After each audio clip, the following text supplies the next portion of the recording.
Oh, here goes. Que parada, hein, benção?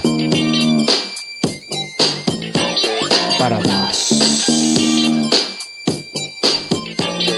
Senhoras e senhores, meninos e meninas, moças e rapazes, sejam todos muito bem-vindos ao Esporte da Mente, que chegou para ficar. Tenho certeza que um dia você vai participar.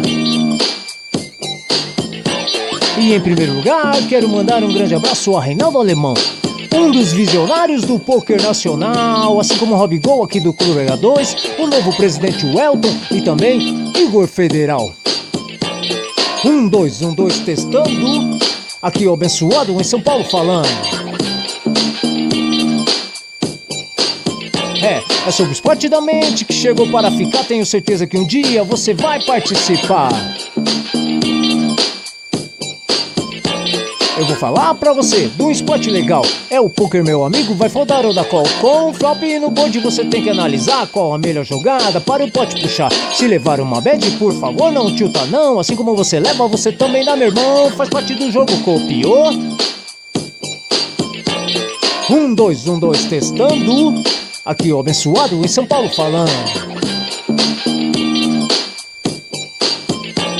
Entre flips e cool eu vou levando um som. Me lembrei de Júlio Hart, esse cara é meu irmão. Lembra, Abençoado? Em Curitiba, Paraná, você foi ao Epofest, você foi lá lecionar. Neste mesmo evento tive o prazer de conhecer o famoso Minimark junto com o do GT. 1, 2, 1, 2, testando.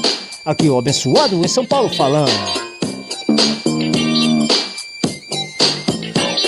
Olha só, André, cara, eu vou falar pra você. Um paradaço que aconteceu lá no BSOP. Teve bet e tribet no botão, foi BT. Eu não tinha quase nada, só um parzinho de rei. 7-7 duque no flop. O malandro já fulado deu all-in, eu dei call. Tanner um 6 que não muda nada. Agora é com você, meu amigo Vitão. Um rei no river. É o Esporte da Mente que chegou para ficar. Tenho certeza que um dia você vai participar. Aí, Thiago Decano, 1, 2, 1, 2 testando. Aqui Antônio Abençoado, diretamente da sua cidade, Balneário Camboriú, do evento Kings Eventos Brasil Poker Live WPT, viu? 1, 2, 1, 2 testando. Aqui o Abençoado em São Paulo falando. Olha só, QPB, eu vou falar pra você. Um paradaço que aconteceu lá no BSOP. Teve bet e tribet no botão, foi BT. Eu não tinha quase nada, só um parzinho de rei. 7-7 duque no flop. O malandro já fulado deu all-in, eu dei call. Tanner um 6 que não muda nada.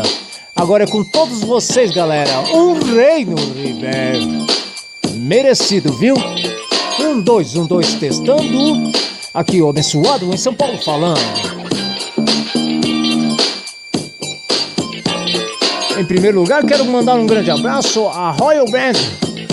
O visual do poker está ali, viu?